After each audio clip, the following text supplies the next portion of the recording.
ഈ 3 പേരോടുള്ള ഉത്തരവാദിത്വം ബോർഡിനുണ്ട്. ബോർഡ് അത് പാലിച്ചിട്ടില്ല എന്ന് ബഹുമാനപ്പെട്ട ന്യായാധിപനായിട്ടുള്ള Raja Vijayaraghavan V black and വൈറ്റിൽ എഴുതി വച്ചിട്ടുള്ളത് കൊണ്ട് പത്മകുമാറിനും എനിക്കും ഒരേ നിയമമാണ് എന്ന് തെളിയിക്കപ്പെടും.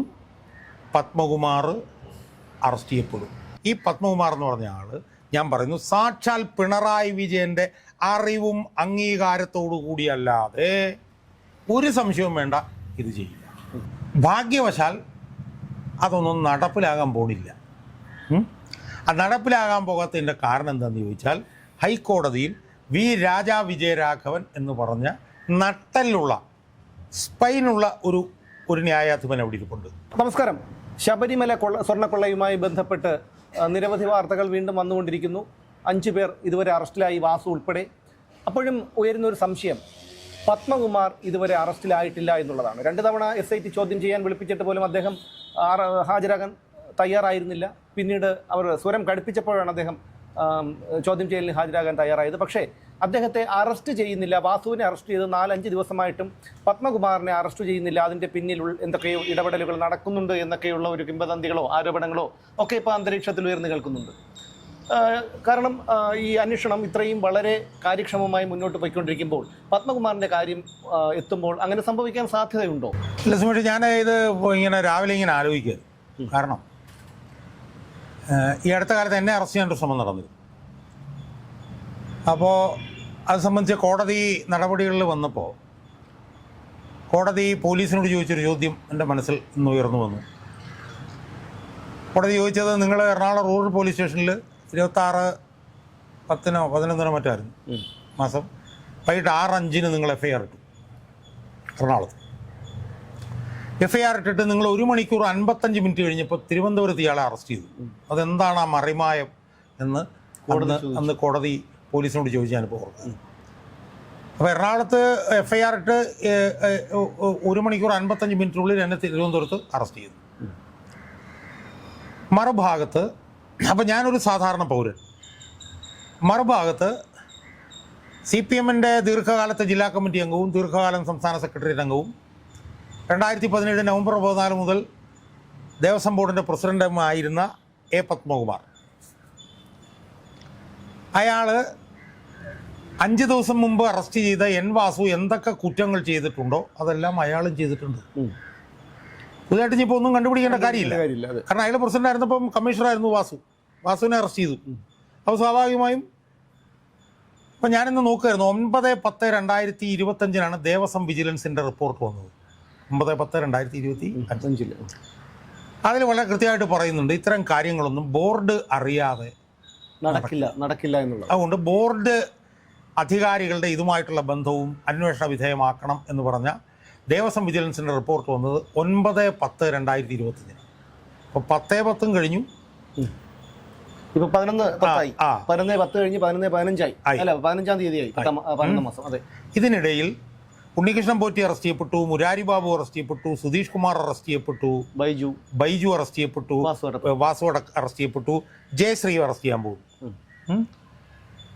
അപ്പോൾ ഞാൻ നേരത്തെ പറഞ്ഞതുപോലെ വാസു ചെയ്ത മുഴുവൻ കുറ്റങ്ങളും ഇയാൾ ചെയ്തിട്ടുണ്ട്. പത്മകുമാറും ചെയ്തിട്ടുണ്ട്. 5/7/2019 ദേവസ്വം ബോർഡിൻ്റെ മിനിറ്റ്സിലെ 77ാമത് ആയിരുന്നു ഇതുമായി ബന്ധപ്പെട്ടിട്ടുള്ളത്. അതിലെന്താ പറയുന്നത്? അതിൽ പറയുന്നത്, ദ്വാരപാലക ശില്പങ്ങൾ സ്വർണം പൂശിയ ചെമ്പ് തകിടുകളും ശ്രീകോവിലിൻ്റെ തെക്കോ കിഴക്കോ എന്ന മൂലകളിലുള്ള ചെമ്പ് തകിടുകളിലും സ്വർണം പൂശാൻ ഉണ്ണികൃഷ്ണൻ പോറ്റി എന്ന് പറഞ്ഞ ബാംഗ്ലൂരിൽ നിന്നുള്ള ഭക്തന് കൊടുത്തു വിടണം എന്നുള്ളതാണ് തീരുമാനം. ആ തീരുമാനം അജണ്ടയിലെ മിനിറ്റ്സിലെ 77ാമത്തെ ഇനമായി ബോർഡ് എടുത്ത തീരുമാനമാണ് 5/7/2000. അത് 3/7/2019 പക്ഷെ അത് 5/7/2019 ഉത്തരവായിട്ട് വന്നു. ആ തീരുമാനമെടുത്തത് ദേവസ്വം ബോർഡാണ്. ദേവസ്വം ബോർഡ് എന്ന് പറഞ്ഞാൽ ആരാണ്? പത്മകുമാർ. അപ്പോൾ ദേവസ്വം ബോർഡ് എടുത്ത ആ തീരുമാനം തന്നെ തെറ്റ്. കാരണം 98-99 മല്ലയ്യ അന്ന് ദ്വാരപാലക ശില്പങ്ങൾക്ക് സ്വർണം പൊതിഞ്ഞത് പൂശിയതല്ല, പൊതിഞ്ഞ്. അതിൽ 15.64 കിലോഗ്രാം ആയി. അപ്പം ആ പൊതിഞ്ഞ സ്വർണം 3/7/2019 പത്മകുമാർ അധ്യക്ഷനായിട്ടുള്ള ദേവസ്വം ബോർഡ് വന്നപ്പോൾ ചെമ്പതായി എന്നുള്ളത് ബ്ലാക്ക് ആൻഡ് വൈറ്റ് അല്ലേ, ക്രിസ്റ്റൽ ക്ലിയർ അല്ലേ, അതിനകത്ത് വേറെ എന്താണ് സംശയത്തിന് അടിസ്ഥാനം? രണ്ട്, അത് ഉണ്ണികൃഷ്ണൻ പോറ്റിക്ക് കൊടുത്തു. ആരാണ് ഉണ്ണികൃഷ്ണൻ പോറ്റി? എന്താണ് ഉണ്ണികൃഷ്ണൻ പോറ്റിയുടെ ക്രെഡൻഷ്യൽ? അത് 2. 3, അത് കൊടുത്തു വിട്ടത് സ്മാർട്ട് ക്രിയേഷൻസിലേക്ക്. ആരാണ് സ്മാർട്ട് ക്രിയേഷൻസ്? എന്താണ് അവരുടെ ക്രെഡൻഷ്യൽ? അവരുടെ ഇതിനകത്ത് എന്തെങ്കിലും പിന്നെ ടെൻഡറോ കാര്യങ്ങളോ എന്തെങ്കിലും സംഭവിച്ചിട്ടുണ്ടോ? അത് 3ാമത്തെ തെറ്റ്. 4ാമത്തെ തെറ്റ്, ദേവസ്വം ബോർഡിൻ്റെ മാനുവലിലെ റൂൾ 38 പറയുന്നത് ഇത് സന്നിധാനത്ത് വെച്ച് മാത്രമേ തിരുവാഭരണത്തിൻ്റെ അറ്റകുറ്റപ്പണികൾ ചെയ്യാൻ പാടുള്ളൂ എന്നുള്ളതാണ്. അതിന് പുറത്ത് കൊടുത്തു വിട്ടു. അത് 4ാമത്തെ തെറ്റ്. 5ാമത്തെ തെറ്റെന്ന് പറഞ്ഞാൽ ഇങ്ങനെ ചെയ്യണമെങ്കിൽ ബഹുമാനപ്പെട്ട ഹൈക്കോടതിയുടെ മുൻകൂർ അനുമതി വേണം. അപ്പം 5 തെറ്റുകൾ പത്മകുമാർ ചെയ്തിട്ടുള്ളൂ. അതിനെല്ലാത്തിനും തെളിവുണ്ട്. ഭരണഘടനയുടെ ആർട്ടിക്കിൾ 14 പ്രകാരം പത്മകുമാറിനും എനിക്കും ഒരേ നിയമമാണ്. ഞങ്ങൾ രണ്ടുപേരും ഭരണഘടനയ്ക്ക് കീഴിലാണ്. മനസ്സിലായില്ലേ? ആർട്ടിക്കിൾ 14 പറയുന്നത് പണ്ഡിതനായാലും പാമരനായാലും പണമുള്ളവനായാലും പണമില്ലാത്തവനായാലും പത്മകുമാർ ആയാലും KM ഷാജഹാനായാലും ഭരണഘടനയ്ക്ക് കീഴിലാണെന്നാണ് ഭരണഘടനയിലെ ആർട്ടിക്കിൾ 14 എഴുതി വച്ചിരിക്കുന്നത്. അത് അംബേദ്കർ എഴുതിയത്. പക്ഷെ അത് നടപ്പിലാകുമ്പോൾ ഷാജഹാനെ 1.5 മണിക്കൂറിന് മുമ്പ് തിരുവനന്തപുരത്ത് എറണാകുളത്ത് FIR ഇട്ടിട്ട് ഇവിടെ അറസ്റ്റ് ചെയ്യും. പക്ഷെ പത്മകുമാർ 5 തെറ്റ് ചെയ്താലും, വാസു ചെയ്ത തെറ്റുകളെല്ലാം ഇയാൾ ചെയ്താലും 5 ദിവസത്തിനുള്ളിലും അയാളെ അറസ്റ്റ് ചെയ്യില്ല. അതാണ് ഈ മിത്ത് ആൻഡ് പ്രാക്ടീസ്, എഴുത്തും പ്രാക്ടീസും തമ്മിലുള്ള വ്യത്യാസം. പ്രായോഗികമായി ഷാജഹാനും പത്മകുമാറിനും 2ആണ് നിയമം. ഇതാണ് ഇവിടെ ഇപ്പം നമ്മൾ കണ്ടത്. പക്ഷേ ഭാഗ്യവശാൽ അതൊന്നും നടപ്പിലാകാൻ പോണില്ല. ആ നടപ്പിലാകാൻ പോകാത്തതിൻ്റെ കാരണം എന്താണെന്ന് ചോദിച്ചാൽ, ഹൈക്കോടതിയിൽ വി രാജാ വിജയരാഘവൻ എന്ന് പറഞ്ഞ നട്ടലുള്ള സ്പൈനുള്ള ഒരു ന്യായാധിപൻ അവിടെ ഇരിപ്പുണ്ട്.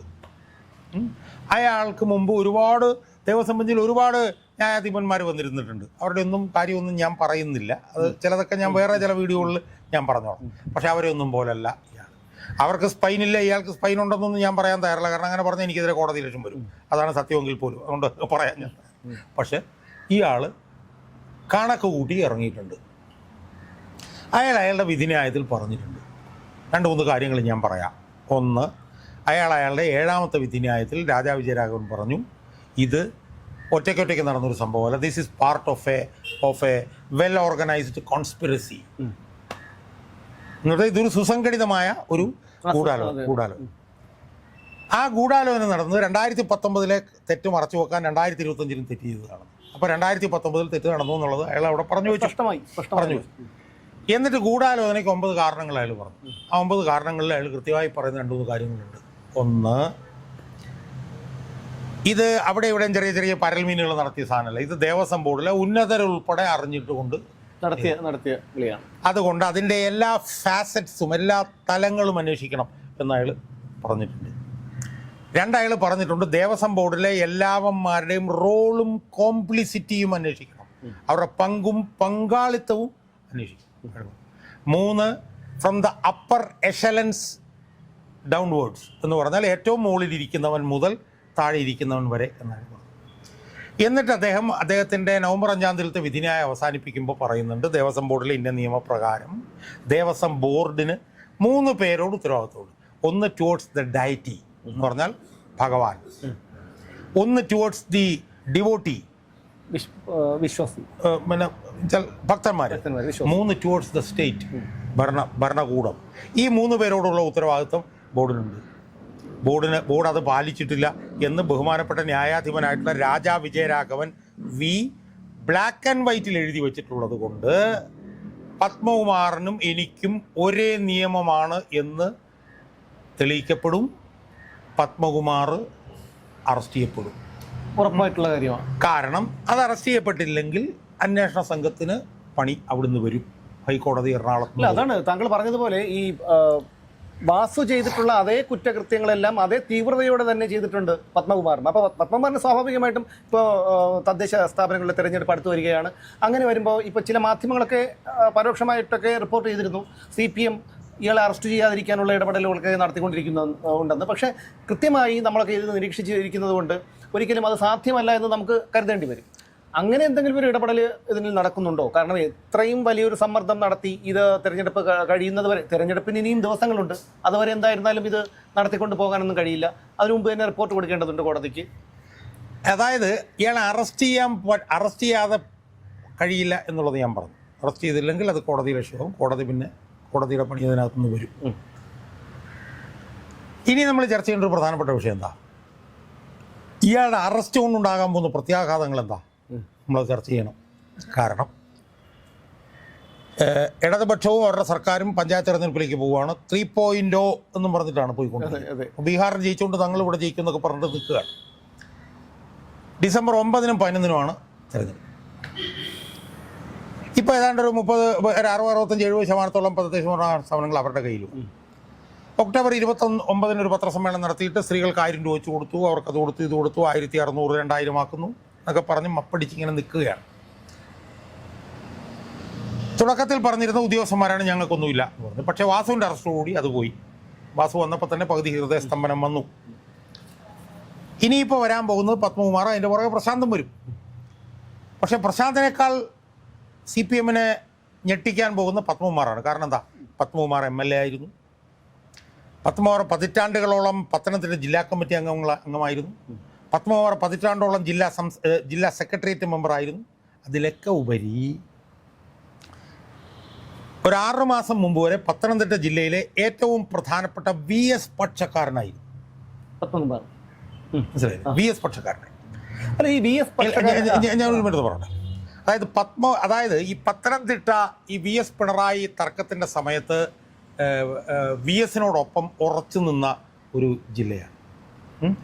ഇപ്പോൾ അവിടെ പഞ്ചായത്തിലേക്ക് മത്സരിക്കുന്ന മുൻ MLA ആറന്മുള MLA ഉണ്ട്, K രാജഗോപാൽ, അനന്തഗോപൻ. അവരൊക്കെ VSൻ്റെ വലിയ പോരാളികളായി.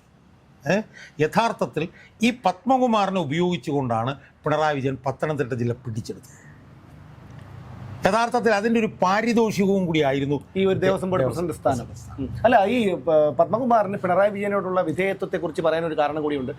അദ്ദേഹം നമ്മുടെ ശക്തിധരൻ സാർ, ശക്തിധരൻ, ദേശാഭിമാനിയുടെ മുൻ അസോസിയേറ്റ് എഡിറ്ററായിരുന്നു, ജനശക്തിവാരിയുടെ ചീഫ് എഡിറ്ററാണ്. അദ്ദേഹത്തിന് ഒരു കത്ത് എഴുതിയതായിട്ട് അദ്ദേഹം ഒരു ഫേസ്ബുക്ക് കുറിപ്പിട്ടിരുന്നു. അതായത് പിണറായി വിജയനെ ഇദ്ദേഹം നിരന്തരം വിമർശിക്കുന്നത് കൊണ്ട്, കാരണം അദ്ദേഹത്തിൻ്റെ ഒരു സുഹൃത്തു കൂടിയായിരുന്നു, പഴയൊരു സുഹൃത്തു കൂടിയായിരുന്നു. അപ്പോൾ അതിൽ നിന്ന് വ്യക്തമാണ് ഈ പത്മകുമാറിന് പിണറായി വിജയനോടുള്ള ഒരു വിധേയത്വം.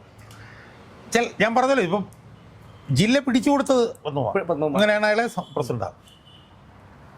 അപ്പം അതുകൊണ്ട് തന്നെ ഒരു കാര്യം ഉറപ്പാണ്, പത്മകുമാർ ദേവസ്വം ബോർഡിൽ ഒരു ചലനവും പിണറായി വിജയൻ അറിയാതെ ചെയ്യില്ല, ഒരു കാരണവശാലും ചെയ്യില്ല.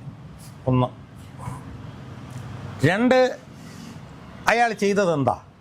അയാൾ ചെയ്തത് ചെറിയൊരു ആകസ്മികമായിട്ടുള്ള ഒരു നടപടിയല്ല അയാൾ ചെയ്തത്. ഒരു ഇംഗ്ലീഷ് പറഞ്ഞ ഒരു ഇൻഅഡ്വർട്ടൻ്റ് ആയിട്ട് ഒരു കൈത്തെറ്റ് അല്ലെ കൈക്കുറ്റപ്പാടല്ല അയാൾ ചെയ്തത്. അയാൾ വളരെ ഈ കോടതി പറഞ്ഞ പോലെ സുസംഘടിതമായ ഒരു ഗൂഢാലോചനയുടെ ഭാഗമായി 98-99 സ്വർണം പൊതിഞ്ഞതാണെന്ന് അറിയാമായിരുന്നിട്ടും അത് മറച്ചു വെച്ചുകൊണ്ട് ദ്വാരപാലകരുടെയൊക്കെ സ്വർണം പൂശിയതാണെന്നും പറഞ്ഞ് ഒരുത്തൻ്റെ ഈ കൊടുത്തു വിടണമെങ്കിൽ ഒരു സംശയവും വേണ്ട. ഞാൻ 10-25 വർഷം അതിനകത്ത് ഉണ്ടായിരുന്നുകൊണ്ട് ഞാൻ പറയുകയാണ്, ഒരു സംശയവും വേണ്ട. ഈ പത്മകുമാർ എന്ന് പറഞ്ഞ ആൾ, ഞാൻ പറയുന്നു, സാക്ഷാൽ പിണറായി വിജയൻ്റെ അറിവും അംഗീകാരത്തോടു കൂടിയല്ലാതെ ഒരു സംശയവും വേണ്ട ഇത് ചെയ്യില്ല. അതങ്ങനെ തന്നെയാണ് ചെയ്തത് എന്നതാണ് പത്മകുമാറിൻ്റെ ഈ ധൈര്യം കാണിക്കുന്നത്. പത്മകുമാർ ഇപ്പോഴും അപ്പടിച്ച് നിൽക്കുകയാണ്.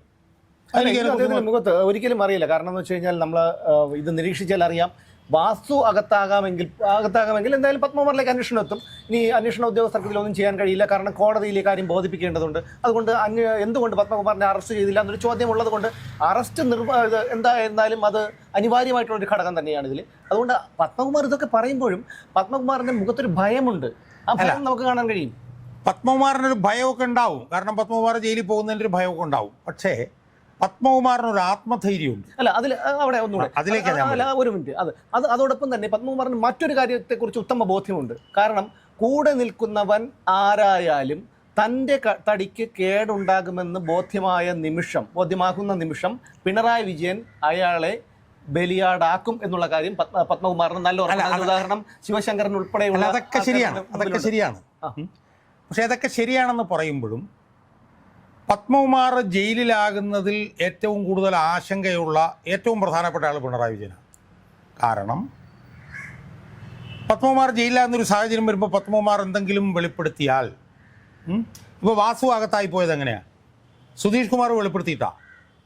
സുധീഷ് കുമാർ അത് വെളിപ്പെടുത്തി എന്തുകൊണ്ടാണ്? സുധീഷ് കുമാറിനെ രക്ഷപ്പെടണമെങ്കിൽ വാസു അകത്താവണം, അതായാലേ സുധീഷ് കുമാർ രക്ഷപ്പെടാൻ പറ്റുള്ളൂ. നിങ്ങൾ ഓർക്കുന്നുണ്ടോയെന്ന് എനിക്കറിയില്ല. ഈ വിവാദം തുടങ്ങിയ സമയത്ത് ഇതിനകത്ത് താൻ മാത്രമല്ല ഉൾപ്പെട്ടിട്ടുള്ളത് എന്ന് പരോക്ഷമായി പത്മകുമാർ ഒന്ന് പറഞ്ഞ കാര്യം ഇന്ന് രാവിലെ എൻ്റെ ഭാര്യനെ ഓർമ്മ മനസ്സിലായി. അപ്പം സുമേഷ്, ഇതിനകത്തൊരു പ്രധാനപ്പെട്ട വിഷയം എന്താണെന്നറിയോ? ഇതിനകത്തൊരു പ്രധാനപ്പെട്ട വിഷയം എന്ന് പറഞ്ഞാൽ നമ്മൾ നേരത്തെ ചർച്ച ചെയ്തിട്ടുള്ളൊരു കാര്യമാണ്. ഇപ്പോഴാണ് എൻ്റെ തലയ്ക്കകത്തേക്ക് അത് കയറി വരും. ഈ ശബരിമല എന്ന് പറഞ്ഞാൽ ഒരു അക്ഷയ ഖനിയെ. അതെ, മനസ്സിലായി. ശബരിമലയിലേക്ക് വരുന്ന സ്വർണം, പണം, വൈരം, രത്നം, ഇതൊന്നും കണക്കില്ല. മനസ്സിലായോ? കണക്കില്ലാതെയാണ് ഇത് വരുന്നത് എന്ന് പറഞ്ഞു കഴിഞ്ഞാൽ, ഞാൻ പറഞ്ഞല്ലോ, ഇപ്പോൾ തമിഴ്നാട്ടിൽ നിന്നൊക്കെ വരുന്ന ഭക്തനൊക്കെ വന്നിട്ട് അയ്യപ്പ എന്ന് വിളിച്ചിട്ട് 10 പവനും 15 പവൻ്റെയൊക്കെ മാലയെടുത്ത് എറിഞ്ഞിട്ട് പോവുകയാണ്.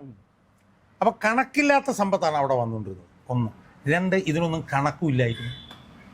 ഏത് ഓഡിറ്റും ഇല്ല. മനസ്സിലായി. അപ്പം കണക്കില്ലാതെ പണം അവിടെ വന്നിങ്ങനെ കുമിഞ്ഞു കൂടിക്കൊണ്ടിരിക്കുകയായിരുന്നു. ആ കുമിഞ്ഞു കൂടിക്കൊണ്ടിരുന്ന പണത്തിൽ നിന്ന് അവിടുന്ന് ഇവിടുന്നുമൊക്കെ മാറ്റിക്കൊണ്ടിരുന്നാലൊന്നും ആളുകൾ അറിയില്ലായിരുന്നു. ഇപ്പം തന്നെ ബഹുമാനപ്പെട്ട ഹൈക്കോടതി ഇത് കൊണ്ടുവന്നില്ലായിരുന്നെങ്കിൽ ആരറിയും? അതാണ് ഞാൻ പറഞ്ഞത്. അതുകൊണ്ടാണ് ഞാൻ പറഞ്ഞത്. ഇപ്പം നമ്മുടെ സംഭാഷണത്തിൽ കൂടെയാണ് അത് തെളിഞ്ഞു. ശബരിമലയിൽ നിന്നും ഗുരുവായൂരിൽ നിന്നുമൊക്കെ നല്ലപോലെ സ്വർണം, വൈരം, രത്നം ഇതൊക്കെ പോകേണ്ടടുത്തേക്ക് ഇങ്ങനെ പോയിക്കൊണ്ടിരിക്കുകയായിരുന്നു. അങ്ങനെ പോയിക്കൊണ്ടിരിക്കുമ്പോൾ അതിൽ കണ്ണികളായ പത്മകുമാറിനെ പോലുള്ള ആളുകളൊക്കെ ബുദ്ധിമാന്മാരായതുകൊണ്ട് അവർക്ക് രക്ഷപ്പെടാനുള്ള വഴി ഒരുക്കാതെ അവരതിൽ കണ്ണികളാകുമായിരുന്നു എന്ന് വിശ്വസിക്കാനുള്ള അത്ര പോട്ടനല്ല ഞാൻ. കാരണം പത്തനംതിട്ട ജില്ല PS-ൻ്റെ നിന്ന് പിണറായിക്ക് പിടിച്ചു കൊടുത്ത അത്ര തലയ്ക്ക് വെളിവുള്ളവനാണ് പത്മകുമാർ. ചെറിയ ആളല്ല, മീനല്ല അയാൾ. അപ്പോൾ അയാൾ അതൊക്കെ ചെയ്തിട്ടുണ്ടെങ്കിൽ അയാൾക്ക് രക്ഷപ്പെടാനുള്ള വഴി ഒരുക്കിയിട്ടുണ്ടാവും എന്നുള്ള കാര്യത്തിൽ തർക്കമില്ല. ഞാൻ ഇതിനിടയ്ക്ക് ഒരു വീഡിയോ 1 മാസം മുമ്പ് ചെയ്തിരുന്നു. ഷാർജ ഷെയ്ക്ക് വന്നപ്പോൾ അയാൾക്കൊരു സമ്മാനം കൊടുത്തു പിണറായി വിജയൻ്റെ ഭാര്യ. അതിനകത്ത് രത്നങ്ങളും വൈരങ്ങളും സ്വർണ്ണങ്ങളും ഒക്കെ ഉണ്ടായിരുന്നു എന്നാണ് ആരോപണം. ഞാൻ പറയല്ല, കാരണം അത് അങ്ങനെയല്ല എന്ന് കഴിഞ്ഞാൽ ചിലപ്പോൾ ഞാൻ അഴിയെണ്ണി പോകും. പക്ഷെ അതായിരുന്നു ആരോപണം. ആരോപണം ഇതുവരെ നിഷേധിക്കപ്പെട്ടിട്ടില്ല. അല്ല, എന്തായാലും അതിൽ സുഖിയനും പഴക്കേക്കും ഒന്നുമല്ലല്ലോ. സ്വർണവും വൈരവും ഒക്കെ കൊടുത്തിരുന്നു എന്ന് ആരോപണം വന്നാണ്. അത് പിന്നെ പിണറായിൻ്റെ ഭാര്യ നിഷേധിച്ചിട്ടില്ല. എന്ന് മാത്രമല്ല, ഈ സ്വർണവും വെള്ളിയും വൈരവും ഇതൊന്നും പിന്നെ ഷാർജ ഷെയ്ക്കിന് കൊടുക്കാൻ വേണ്ടിയിട്ട് സ്വർണ്ണക്കടയിൽ നിന്ന് സർക്കാർ മേടിച്ചതിൻ്റെ രസീതൊന്നും പുറത്ത് വന്നിട്ടുമില്ല. കൊടുക്കാം, പക്ഷെ കൊടുക്കുന്നതിന് റിസീവ് പുറത്ത് വന്നിട്ട്. അപ്പം അതുകൊണ്ട് തന്നെ ഇതൊക്കെ കൂടെ ഈ ലൂസൻസ് എല്ലാം കൂടെ നമ്മൾ ചേർത്ത് വെക്കുമ്പോൾ കണക്കില്ലാതെ പണം അവിടെ ഒന്ന് കുമിഞ്ഞു കൂടിക്കൊണ്ടിരുന്നു. 2015 മുതൽ തന്നെ ഓഡിറ്റില്ല എന്ന് ബഹുമാനപ്പെട്ട ഹൈക്കോടതി പറഞ്ഞിട്ടുണ്ട്. അപ്പോൾ കണക്കില്ലാത്ത പണം ഒരു കണക്കുമില്ലാതെ അവിടെ നിന്ന് കുമിഞ്ഞു കൂടുമ്പോൾ കുറച്ചൊക്കെ എടുത്ത് വാരി വെച്ച് കഴിഞ്ഞാലും ആരും അറിയില്ല എന്നുള്ളൊരു സാഹചര്യം അവിടെ ഉണ്ടായിരുന്നു. ബഹുമാനപ്പെട്ട ഹൈക്കോടതി ഇപ്പോൾ പറഞ്ഞതുകൊണ്ട് അത് പുറത്തു വന്നു. അപ്പോൾ അതിനകത്തൊക്കെ പ്രശ്നങ്ങൾ ഉണ്ട്. ആ പ്രശ്നങ്ങളൊക്കെ എന്ത് വന്നാലും അടിമുടി അറിയാവുന്ന ഒരാളാണ് പത്മകുമാർ എന്തായാലും ശിവശങ്കരനെ പോലെ ഒരു ബലിയാടാകുമെന്ന് ഞാൻ വിശ്വസിക്കുന്നില്ല. അതിലെനിക്ക് വിരുദ്ധാഭിപ്രായമുണ്ട്. കാരണം പിണറായി വിജയൻ എന്നുള്ള ഒരു നേതാവിന്റെ, ഒരു ഏകാധിപതിയുടെ, അദ്ദേഹത്തിന്റെ ഒരു സ്വഭാവം അനലൈസ് ചെയ്യുന്ന ആർക്കും അറിയാൻ കഴിയും. അദ്ദേഹത്തിന് ഒരു വന്നു കഴിഞ്ഞാൽ ഞാൻ അതിലേക്ക് വരികയാണ്. അതായത് ശിവശങ്കരനെ സംബന്ധിച്ചിടത്തോളം Sivasankaran is totally at the mercy of Pinarayi Vijayan. ശിവശങ്കരനെ വേണം നാളെ തീർക്കാം. പക്ഷെ പത്മകുമാറിനെ അങ്ങനെ തീർക്കാൻ പറ്റില്ല. പത്മകുമാറിനെ സംബന്ധിച്ചിടത്തോളം പത്മകുമാറിൻ്റെ ഇപ്പോഴത്തെ ഏറ്റവും വലിയപ്പെട്ട ഉത്തരവാദിത്വം പറഞ്ഞാൽ പത്മകുമാറിൻ്റെ തടിയാണ്. പത്മകുമാർ അത് രക്ഷിക്കുക എന്നുള്ളതാണ് പത്മകുമാറിൻ്റെ പ്രധാന ലക്ഷ്യം. അതാണ്. അപ്പം അതുകൊണ്ട് തന്നെ പത്മകുമാർ ഇനി പിണറായി വിജയൻ്റെ പേര് പറഞ്ഞില്ലെങ്കിൽ പോലും കടകംപള്ളിയുടെ പേര് പറയുമെന്നുള്ളത് 100%. അല്ല, ഇനി പിണറായി വിജയന്റെ പേര് പറഞ്ഞാൽ പോലും പിണറായി വിജയൻ പറയുന്നത് എന്തായിരിക്കും? ഈ കൈകൾ ശുദ്ധമാണ്. ഇതിൽ നമ്മൾ എത്രയോ തവണ കണ്ടു. അതുകൂടാതെ ഞാൻ പറയുന്നത് പിണറായി വിജയൻ പറയുന്നതും പിണറായി വിജയൻ ചെയ്യുന്നതൊക്കെ നമ്മൾ കാണുന്നുണ്ട്. അല്ല, കടകംപള്ളിയുടെ മുഖത്ത് അല്ല ഞാൻ പറയട്ടെ. അപ്പോൾ പിണറായി വിജയൻ പറയുന്നതും പിണറായി വിജയൻ ചെയ്യുന്നതും എൻ്റെ മടിയിൽ കലമില്ല, മടിയിൽ കലമില്ലാത്തവന് വഴിയിൽ പേടിക്കണ്ട എന്നൊക്കെ പിണറായി പറയുന്നുണ്ട്. അതെല്ലാം പറയുന്നു. പക്ഷേ പിണറായി അതൊക്കെ പറയുന്നുണ്ടെങ്കിലും ജനങ്ങളുടെ ബോധ്യം എന്താണ് എന്നുള്ളത് കൂടി നമ്മൾ കാണണം. ഇപ്പം പത്മകുമാർ നാളെ പിണറായി വിജയൻ്റെ പേര് പറയുന്നൊന്നും പറയാനുള്ള അത്ര മരപ്പൊട്ടനല്ല ഞാൻ.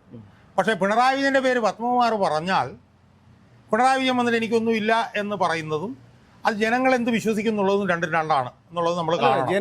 ജനങ്ങൾ ഇതിനു മുമ്പും പിണറായി വിജയനെതിരെ വന്ന ആരോപണങ്ങൾ ഈ അവരുടെ അനുഭാവികൾ ഉൾപ്പെടെയുള്ളവർ വിശ്വസിച്ചിട്ടുണ്ട്. പക്ഷെ അവർക്ക് ന്യായീകരിക്കാതിരിക്കാൻ കഴിയില്ല. കേരളത്തിലുള്ള പല ആൾക്കാർക്ക് അറിയാം. സുമേഷ്, ഇതിനകത്തൊന്നും ന്യായീകരണത്തിന്റെ വിഷയമല്ല ഞാൻ പറയുന്നത്. ന്യായീകരണം ഒക്കെ ഇപ്പൊ ഇന്നിപ്പോൾ രാത്രിയാണെന്ന് പറഞ്ഞ് സംസ്ഥാന കമ്മിറ്റി ഒരു സർക്കുലർ ആക്കി കഴിഞ്ഞാൽ ഇന്ന് രാത്രിയാണെന്ന് പ്രസംഗിച്ചുകൊണ്ട് പോകുന്ന പിന്നെ മരപ്പൊട്ടന്മാരായിട്ടുള്ള CPM-കാരാണ് ഈ നാട്ടിലുള്ളതെന്നുള്ളത് നമുക്കറിയാം. പക്ഷേ പിണറായി വിജയൻ അഴിമതിക്കാരനാണോ അല്ലയോ എന്നുള്ളതിൽ എന്താണ് ജനങ്ങളുടെ ബോധ്യം? അതാണ് പ്രധാനം. ഇപ്പോൾ തന്നെ ബോധ്യമുണ്ടല്ലോ. അല്ലല്ല, ഞാൻ പറഞ്ഞു വരുന്നത് ആ ബോധ്യം ജനങ്ങൾക്കുണ്ട്. നാളെ പത്മകുമാർ ഇത് സംബന്ധിച്ച് എന്തെങ്കിലും പറഞ്ഞാലും ആ ബോധ്യം കൂടും എന്നുള്ള കാര്യത്തിൽ ആരും തർക്കവുമില്ല. നമ്മുടെ ഇവിടുത്തെ വിഷയം എന്ന് പറഞ്ഞാൽ എന്താണ്? ഇവിടുത്തെ വിഷയം അവിടെ എന്തെങ്കിലും ഗൂഢാലോചന നടന്നിട്ടുണ്ടോ, അതിൽ പത്മകുമാറിന് പങ്കുണ്ടോ, പത്മകുമാർ അത് സ്വന്തമായിട്ടാണോ ചെയ്തത്, പത്മകുമാർ അത് മുകളിൽ നിന്ന് ആരുടെയെങ്കിലും കണ്ണൈവൻസോടുകൂടിയും കോൺസ്പിറസിയുടെ ഭാഗമായിട്ടാണോ ചെയ്തത്? ഇതാണ് ചോദ്യം. ഈ ചോദ്യം CPM-നെ നമ്മൾ എന്തൊക്കെ പറഞ്ഞാലും CPM-നെ ഈ ചോദ്യം വല്ലാതെ അലട്ടുന്നുണ്ട് സുമേഷേ. അല്ലല്ല, ഞാനതിലേക്ക് വരാം. ആ അലട്ടുന്നു എന്നുള്ളത് കൊണ്ടാണ് 5 ദിവസമായിട്ടും പത്മകുമാറിനെ അറസ്റ്റ് ചെയ്യാത്തത്. മനസ്സിലായില്ല? എത്രത്തോളം നീട്ടിക്കൊണ്ട് പോകാൻ കഴിയും? അല്ല, ഞാൻ പറഞ്ഞു വരുന്നത് നീട്ടിക്കൊണ്ടു പോയാലും ഇല്ലെങ്കിലും CPM-നും CPM-ന്റെ നേതാക്കന്മാർക്കും നെഞ്ചിടിപ്പ് വർദ്ധിക്കുന്നുണ്ട് എന്നുള്ളത് പത്മകുമാറിനെ അറസ്റ്റ് ചെയ്യാൻ വന്നുകൊണ്ടിരിക്കുന്ന കാലതാമസത്തിൽ പ്രകടമല്ലേ? അയാൾ അറസ്റ്റ് ചെയ്യപ്പെടും എന്നുള്ള കാര്യത്തിൽ ആരും സംശയമില്ല. അയാളും അറസ്റ്റ് ചെയ്യപ്പെടും, PS പ്രശാന്തും അറസ്റ്റ് ചെയ്യും. അത് ഹൈക്കോടതി. പക്ഷേ അയാളെ അറസ്റ്റ് ചെയ്യാതിരിക്കാൻ വേണ്ടിയിട്ടുള്ള സമ്മർദ്ദം മുകളിൽ നിന്ന് വരുന്നു. അവിടെയുള്ള പ്രശ്നം എന്താ? ഈ പിന്നെ ഭരണകൂടത്തിൻ്റെ എല്ലാവരും പറയുന്നത് ഞങ്ങൾ ആരായാലും ഞങ്ങൾക്ക് പ്രശ്നമില്ല, അരമണി സ്വർണം പോലും കൊണ്ടുപോകാൻ കഴിയും. ഭഗവാന്റെ സ്വർണ്ണം എടുത്തു പറയുക. അയ്യപ്പന്റെ പിന്നെ ഗോവിന്ദൻ പറഞ്ഞ അയ്യപ്പന്റെ അരമണി സ്വർണം പോലും പോകുന്നത് ഞങ്ങൾ അനുവദിക്കില്ല എന്ന് പറയുമ്പോഴും മറുഭാഗത്ത് പത്മകുമാറിന്റെ അറസ്റ്റ് തടയാൻ കഴിയില്ലെങ്കിലും നീട്ടിക്കൊണ്ടുപോകാൻ ശ്രമിക്കുന്നതിന്റെ കാരണം എന്താ? പ്രശ്നങ്ങളുണ്ട് അവിടെ. കാരണം നിങ്ങൾ പറഞ്ഞു വെച്ചിരിക്കുന്നത് എന്താ? ഏത് വലിയവനായാലും ഞങ്ങൾ പിന്നെ അതിനെതിരായി നിൽക്കില്ല എന്ന് പറയുന്നവർ എന്തിനാണ് പത്മകുമാറിനെ അറസ്റ്റ് നീട്ടിക്കൊണ്ടുപോകുന്നത്? അപ്പോൾ അതിനനുസരിച്ചുള്ള കാരണങ്ങൾ അതിനകത്ത് കിടപ്പുണ്ട്. ആ കിടക്കുന്ന കാര്യങ്ങളാണ് ഞാനിപ്പോൾ പറഞ്ഞത്. 2 നിയമമാണ്, പക്ഷേ അറസ്റ്റ് നീട്ടിക്കൊണ്ടുപോകാൻ ശ്രമിക്കുകയാണ്. അതിന് അപകടമുണ്ട്. ഒരു കാര്യം എന്തായാലും ഉറപ്പാണ്, കടകംപള്ളിയിലേക്ക് പത്മകുമാറിൻ്റെ അറസ്റ്റ് കൂടി കാര്യങ്ങൾ നീങ്ങും. അതിൽ യാതൊരു സംശയവും എനിക്കില്ല. പിന്നെ CPM-ന്റെ ശവദാഹമായിരിക്കും തദ്ദേശ തെരഞ്ഞെടുപ്പിൽ ഈ വിഷയത്തിലൂടെ നടത്താൻ പോകുന്നത് നമ്മൾ മനസ്സിലാക്കിക്കൊള്ളൂ. അതിലൊരു 40% പണി നടന്നു കഴിഞ്ഞു വാസുവിൻ്റെ അറസ്റ്റോടുകൂടി. ഇനി ഒരു 60% കൂടി പണിയേ നടക്കാനുള്ളൂ. അത് പിന്നെ പത്മകുമാറിൻ്റെ അറസ്റ്റും PS പ്രശാന്തിൻ്റെ അറസ്റ്റും കൂടി കഴിയുമ്പോൾ അത് പൂർണ്ണമാകും. കോൺഗ്രസിന് ഈ തെരഞ്ഞെടുപ്പിൽ ഒരു ബമ്പർ, അവർക്ക് എപ്പോഴും അങ്ങനെയാണല്ലോ, ഒന്നും ചെയ്യാതെ മണ്ണും ചാരുന്നവൻ പെണ്ണും കൊണ്ട് പോകുന്ന പോലാണല്ലോ 2019 പണി മുഴുവൻ BJP ചെയ്തിട്ട് ഇപ്പോഴും ഒരു പണിയും ചെയ്യാതെ പണി മുഴുവൻ ഇത്തവണ കോടതി ചെയ്തു കൊടുക്കും. അതിന്റെ റിസൾട്ടും കൊണ്ട് കോൺഗ്രസ്സുകാരൻ പോകുന്നുള്ളത് ഡിസംബർ 11 ബോധ്യവും. ഇതാണ് ഇത് വളരെ ശരിയായിട്ടുള്ളൊരു കാര്യമാണ് കേട്ടോ. കാരണം കൃത്യമായിട്ട് അവർക്ക് ഒന്നും ചെയ്യണ്ട, കൈയും കെട്ടിയൊക്കെ നിന്ന് കൊടുത്താൽ മതി. ആ ഒരു രീതിയിലേക്ക് അവർ എത്തുന്നു എന്നുള്ളതാണ്. എന്തായാലും 2 ദിവസം മുമ്പ് നമ്മുടെ മുൻ ദേവസ്വം വകുപ്പ് മന്ത്രി കടകംപള്ളി സുരേന്ദ്രൻ നടത്തിയ ഒരു പ്രസ്താവനയിൽ വാസുവിനെ വളരെ ന്യായീകരിച്ചപ്പോഴും അദ്ദേഹത്തിന്റെ മുഖത്തൊരു ഭയപ്പാടുണ്ടായിരുന്നു. ഒരുപക്ഷെ വാസു തന്റെ പേരെന്തെങ്കിലും പറയുമോ എന്നുള്ള ഭയം കൊണ്ടായിരിക്കാം. എന്തായാലും ഈ വാസുവിലും പ്രശാന്തിലും പത്മകുമാറിലും മാത്രം ഒതുങ്ങുന്നതല്ല ഈ അന്വേഷണം. ഇതിന് മുകളിലും ആൾക്കാരുണ്ട് എന്നുള്ളൊരു ഉത്തമ ബോധ്യം കേരളത്തിലെ പൊതുസമൂഹത്തിലുണ്ട്. അവരിലേക്ക് എത്തുമോ എന്നാണ് ഇനി കണ്ടറിയേണ്ടത്.